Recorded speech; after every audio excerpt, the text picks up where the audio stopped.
I like shooting in the city, and I like shooting with the people there, and I like the realism.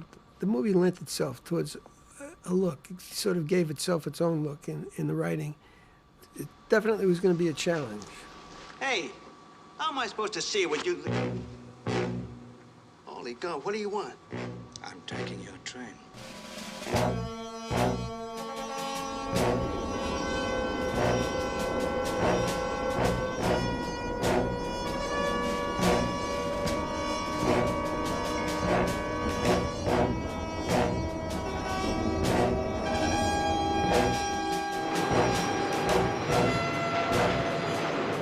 So shooting in a subway car and the subway station and all those things, I knew they presented certain challenges, and it seemed like it offered some interesting things visually for me to do, like shooting the tunnels and change of lighting in the subway car and things like that, things I hadn't done yet, so I liked the challenge of it. Now, you take my advice, kid. You serve your 6 months, and then you put in for the motorman. I shot a movie for Edgar Sherrick, one of the producers, and so he might have put my name in there too, and recommended me to Joe Sargent. Joe came from TV mostly, and I came from feature films and commercials, and so he had ways of doing things and wanting to do things a little different than what I was used to. He was different in the sense that he would come in the morning and I'd say, well, what do you want to do today? And he'd say, okay, he'd take out his notebook with the script, and he'd go, where's his thumb? And he'd thumb through the pages, and he'd go, and scan the pages with his hand, and okay, first shot, what we'll do is over here, we'll do a push in or a pull back or whatever he wanted to do with it. And he sort of made it up as he went along. He didn't like come in with a shot list and know exactly what he wanted to do that way.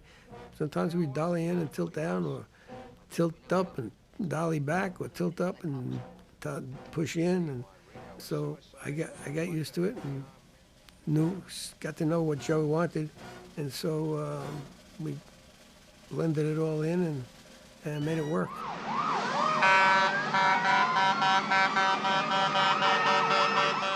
Well, it was originally figured to shoot 185.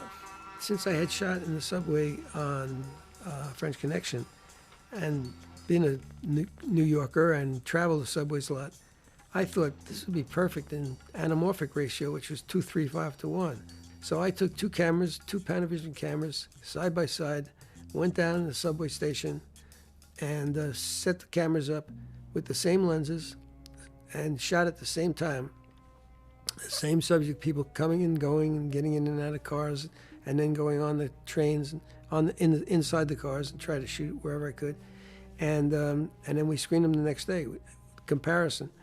And it was hands down, everybody said, wow, what a difference. They couldn't believe it. And they said, anamorphic it is. Hold it right there, cowboy. Anamorphic does require more light generally. I don't know if it still does, but it did then. The lenses were a little slower, and which added to the challenge. But there was enough light, I knew from having done it before, in the subway stations and the cars to shoot with and get the exposure I needed. What I needed was the extra light level in the shadows, and that's why I did the flashing.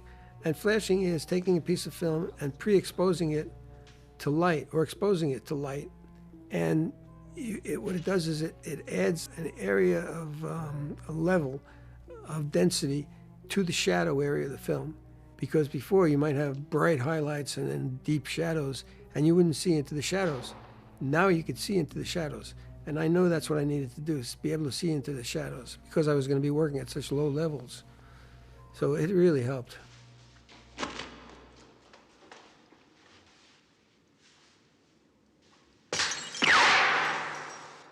I used the existing light as was, and then it's just the added highlights wherever I need them, or backlights, or an eye light, or things like that.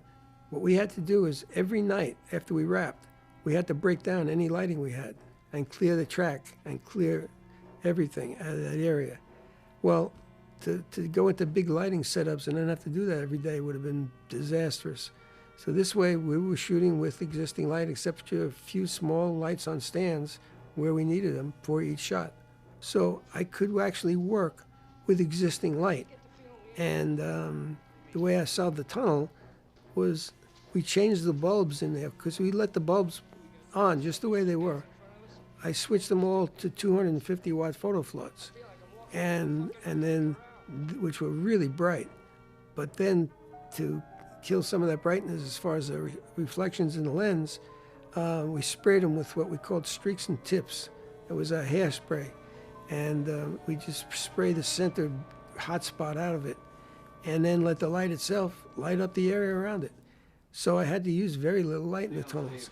Excuse me, mister. Don't you think we should be let in on what's happening?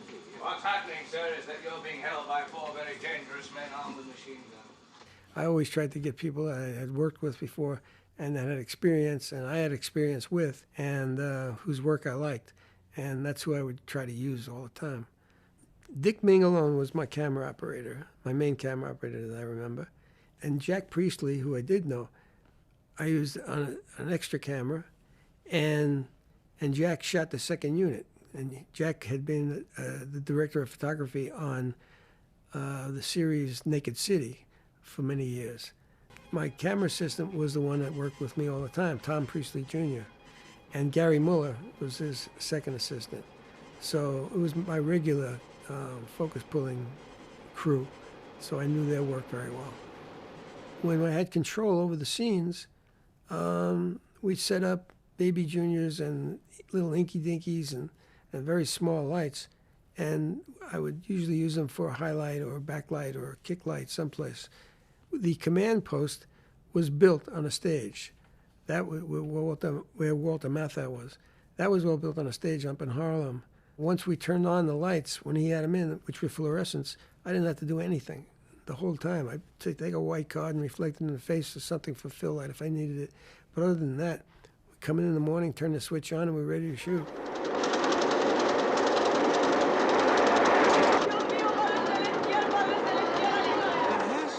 The subway car. We had to convert from normal lighting to the emergency lighting. And I said, how are we going to do that? Because the built-in fluorescent lighting took care of itself, but now we had to go to what was the dimmer lighting. So what I had my gaffer do was take some of the bulbs out of the lights and put in incandescent loom line bulbs, they call them. They were little 20 or 40 watt loom line bulbs. And then to like faces, because there really wasn't, when we switched to that, there wasn't enough light to do faces. And so what we did was we took dentist mirrors and taped them to the back of the poles in the subway car and put little 25 watt mushroom bulbs. The color temperature was way too red. So we turned the voltage up to 180 volts, 140, 180, depending on the scene, and get the brightness out of it like that. So that's how we ended up being able to shoot close-ups and things like that. Because I got a note from Edgar Sherrick, the producer, during the shooting one day, and he said, Owen, he says, with all due respect to the Prince of Darkness, he said, I'm paying Robert Shaw $75,000 to do this movie. Just once I'd like to see his eyes. So I knew I was doing it right when I got that note. Do you want to move along? Excuse me, do you people still execute in this state? What?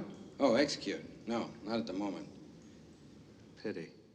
It was a great cast. The only one that I actually really got to be very friendly with was Robert Shaw. We built a rig to be like the front cab, which is on a separate little thing that we could move back and forth and it lights separately and all that. So I got to be stuck in the same place with Shaw every day when we were working like that.